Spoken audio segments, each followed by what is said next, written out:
I'm Nathan Gonzales with Inside Elections. Democrats gained 6 seats in the House in 2016, but you would have thought they were wiped out in a wave. Expectations were extremely high for Democrats after Republicans nominated Donald Trump, the most unpopular presidential nominee in history.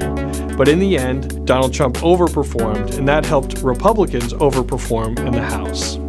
Now, whether you want to admit it or not, the 2018 elections are already upon us. Both sides are raising money, incumbents are looking over their shoulder as they cast votes, and recruits are jumping into races. Republicans hold a narrow majority in the Senate, but Democrats are unlikely to take it over based on the unfavorable map that this class of senators presents for the Democratic Party.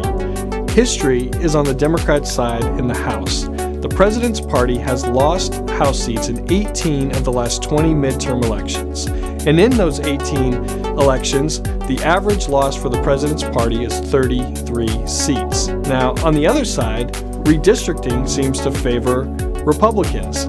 The way Republicans drew the maps in key states including Ohio, Florida, North Carolina, Texas, Pennsylvania, limits Democratic takeover opportunities in those states.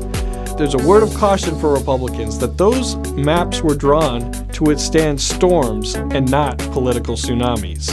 In our initial ratings for the 2018 cycle, we include 43 competitive seats.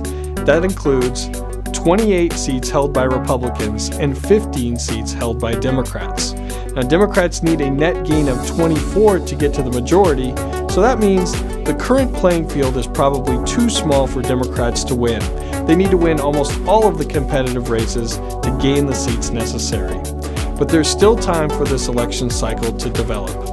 In 2009, at the beginning of President Obama's administration, we had 33 seats listed as competitive, including 23 Democratic seats and 10 Republican seats.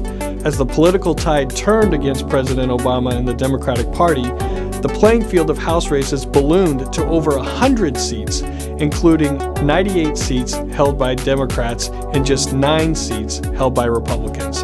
And in the 2010 midterm elections, Republicans gained 63 House seats. If this cycle is anything like the previous midterm elections, it's going to be a referendum on the president's party, and that puts the Republicans at risk with Donald Trump in the White House. In a midterm election, if voters don't like the president's performance, they only have one option, and that's to vote against candidates within his party. One thing I learned from the 2016 election is that I'm going to rule out ruling things out. And even though the House majority looks like it's not quite within reach for Democrats, there's still plenty of time for the landscape and the political climate to develop in their favor.